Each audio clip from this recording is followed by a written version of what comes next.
Hey, we got Drewz Viewz back here for some more Peaky Fucking Blinders. Season 2, Episode 3 is what I'm up to. About to react to that one. But first, let's do a little recap what we saw so far this season, or last episode. Still the Tommy show, of course, although it is starting to get opened up a little bit with some of these other gangsters or characters, etc. We got introduced to Tom Hardy's character last time. I think Solomon's is his name, I believe. He's the Jewish family gangster that Tommy's trying to align the blinders with to oppose Sabini, the Italian family, both in London there. But back in Birmingham, Arthur is still on that PTSD trip. He tripped out when he was boxing a kid and ended up killing him, so that's bad. But then Tommy gave him some cocaine, via the littlest brother, Finn, I believe. So I'm sure that it's only going to end well from here. Nothing going to go wrong with that plan. Meanwhile, Tommy's burning letters from Grice, not even opening them, and Inspector Campbell, who she had shot and crippled, basically, he's got a scheme to bring Tommy back in to do something, get dirt on IRA or do something like that. Tommy wrote a letter to Churchill requesting, for his efforts to get something in return. I can't remember exactly what it was, which Churchill agreed to, but he told Campbell, only till he does the job, and they're going to try to screw him over. I'm sure Tommy will get around it somehow, But probably the biggest thing going on, at least character-wise, is with Aunt Polly there. Her son, whose name escapes me right now, but who was taken away forcibly by the state when she was a young mother because of her misdeeds with a gin mill or something. It was a daughter, too, who ended up dying, but the son's still alive in town. Tommy found him, wouldn't give his aunt the info until he's supposed to turn 18, the kid, so she wouldn't get in trouble with it, but then the kid ended up finding her at the end of the episode, so I would have to assume this one's going to deal with that, as well as all that other stuff, but I'm ready to get on right into it.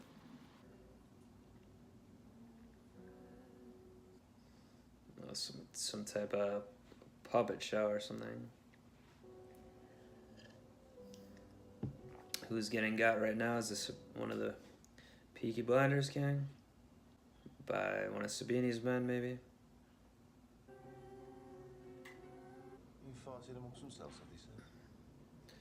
Okay, so it's nothing to do with the blinders, it looks like. You boys have quite a laugh at my expats. Wow. You think it's funny that I developed... You're an asshole. No, bad memories. Real believable. What are you, boxer? This kid like Billy the Kid. What are you? Wait. It's not a real gun. This idiot. Let's have a look then, It's made of wood. Like those old style guns cowboys, or Western people use, like, oh, ch-ch-ch-ch. You ever been arrested? Yeah. Yeah? Not sure what they're auditioning for here. Stood up. To be arrested. First offence, you'll get a week inside. I wouldn't bring that fake gun on the inside. I feel like something bad's gonna happen to this kid. They didn't fight. Speaking of kids. Starving, so I would have eaten anything. It's all right that it's me, isn't it? I don't have any choice. In a place like this. Thought it would be worse. She didn't move into her new mansion yet. You get got in. John!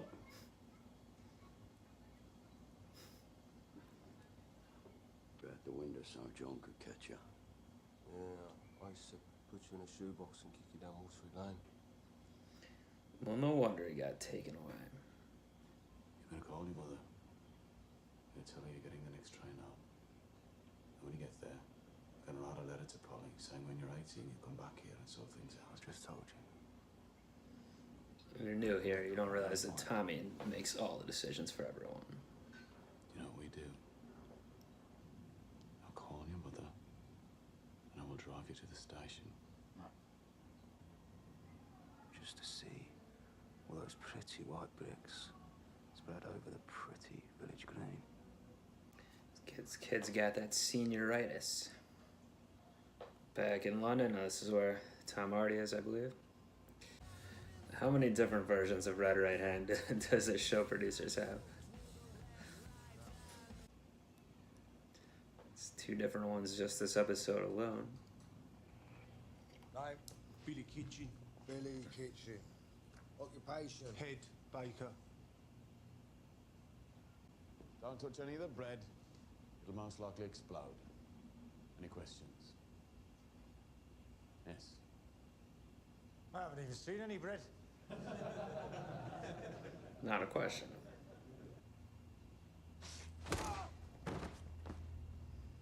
Misdirection. What? There were fucking rules here, yeah? There are fucking rules for a fucking reason. Right, simply they have to be obeyed. All right? Forgive me, I interrupted.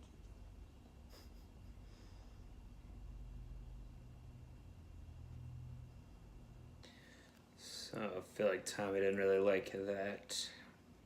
No, get to know each other. Again.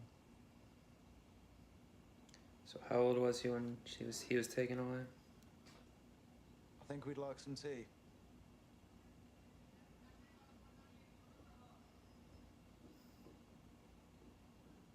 You get used to it. So this is adopted parents having maids and stuff too, they're rich. Well, here's Arthur on the yayo. I have come to clean away some dirt. Oh, it's gotta be the mom of that kid he killed. He was a boy who got into a ring with an animal. And nobody else will do it! Yeah, he's already been suicidal, so I don't think this is gonna bother him too much. You won't have to work.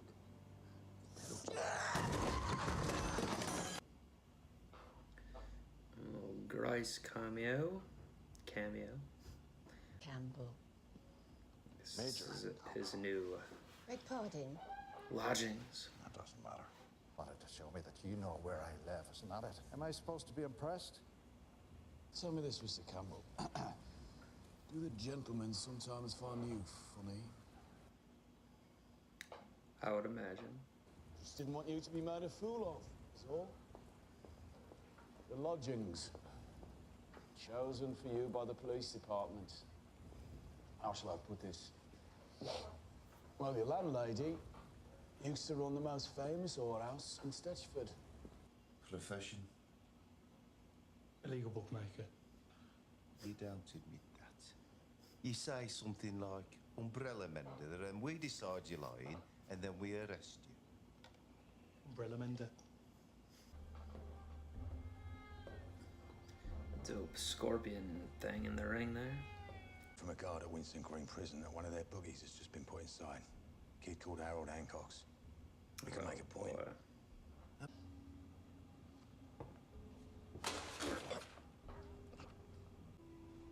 Is there somebody listening? I think he's just paranoid, but that's kind of a good question.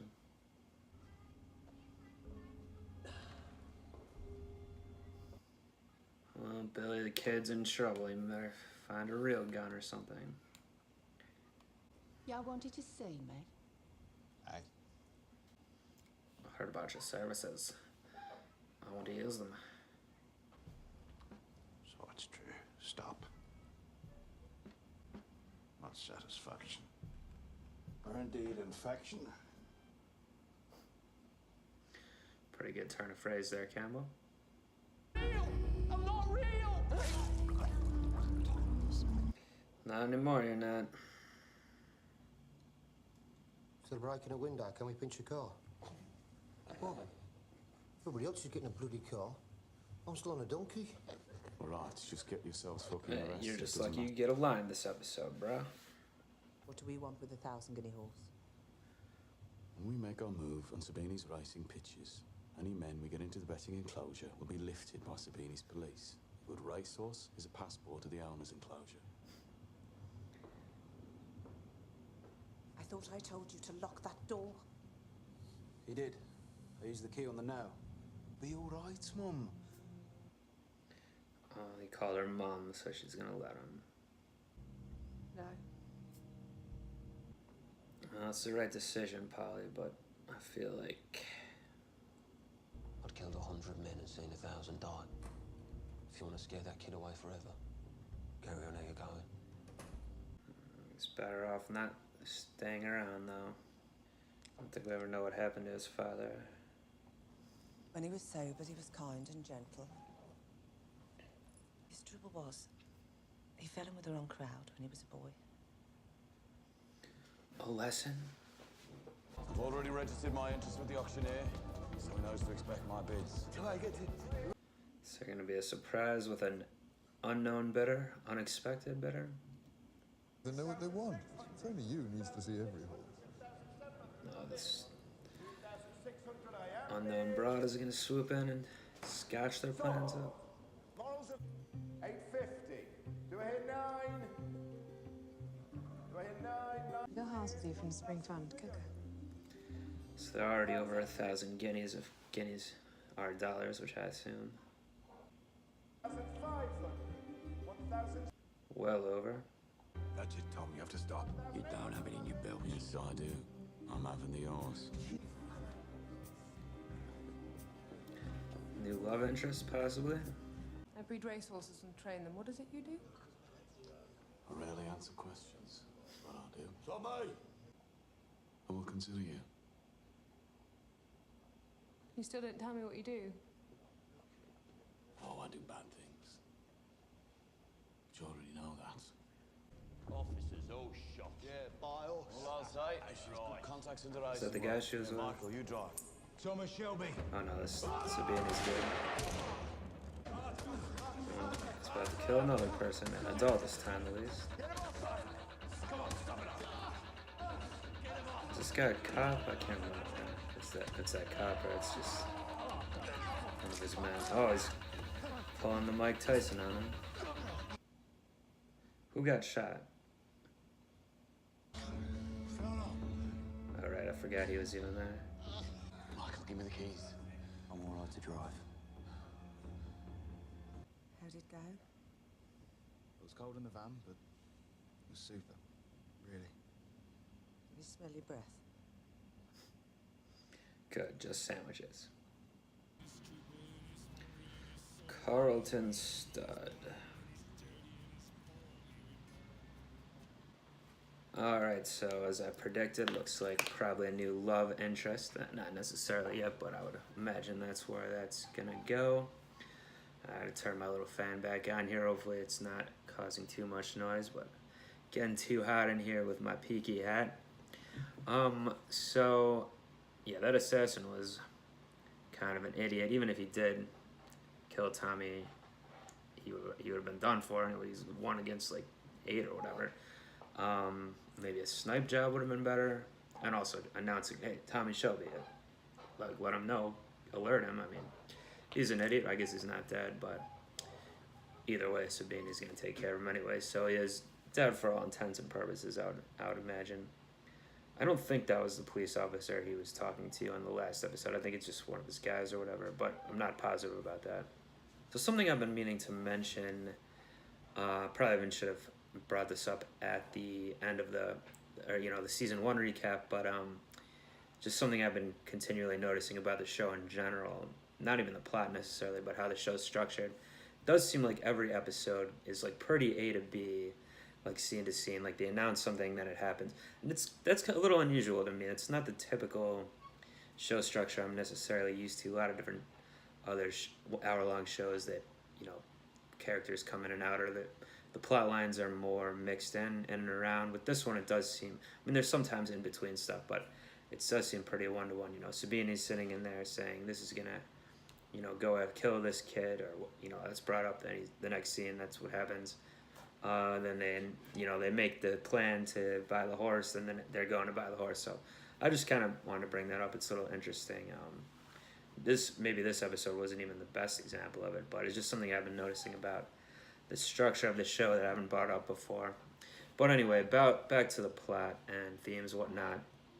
I was really harping on last time, or talking a lot about after the season 2, episode 2, what Tommy's responsible for. He's basically responsible for his actions cause like all these bad things to happen because he is a gangster, etc. That is what happens. People get hurt, even though he's trying to protect Michael, the cousin, and try to do the right thing there. You can see him getting brought in, and because him showing up at the kid's house with his foster parents, or whatever their adoptive parents, then did lead him to come. And this Michael kid's pretty cocky, I gotta say. He stands up to Tommy continually so far. I guess his adoptive parents have some amount of money. He seemed to be indicating that he knows how to treat servants and whatnot, and knows about horses and all this stuff. So it didn't look like when Tommy showed up last time to his house that it was especially like an affluent house or any, neighborhood or anything. Maybe it was, though. It's kind of hard to tell. Even the mansion that Polly moved into, it still seems like it's like kind of a row house still, like bordered on either side. But I guess that's the style in 1921 England. But anyway, so yeah, obviously the sad story of Billy the Kid, or whatever the kid, his name was there, getting killed when he's nobody, but they're just using him, and he's kind of like the stand-in for Michael at this point, for the young kid. And they're even bringing up these they act more like kids because they didn't see the war action like Joe did when he was apparently under 18, even based on what he said this episode. So he didn't even so younger kids, I mean, it makes sense. You get hardened by war, and apart from all the PTSD and all of this. So, when you don't have that experience, you act more like a kid. So by that token, Michael is going to be more like a kid, even though he's now going to try, assumingly joining the family, so to speak, which he's already getting into, and hiding it from, I guess what Joe said to Aunt Polly made her relent and let him come along on the horse trip, but there wasn't a scene where she said, okay, you can go now or whatever. But obviously that must be what happened. But now he's hiding what happened from her, which he should, I guess. But ultimately it would be better for him not to get involved at all. So clearly this plot line would seem to be going that Aunt Polly and Tommy are going to have problems over this, I would have to assume. Then we had the storyline continuing with Arthur and his issues.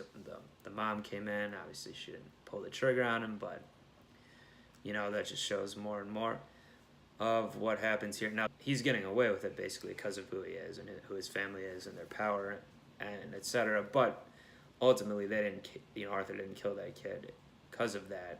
It was because of the PTSD. So really it could have happened to anyone, but just a more normal person would be in jail probably from it or what have you. So that's interesting though. And then what else? So Campbell had his little B story this time about no one respecting him as usual.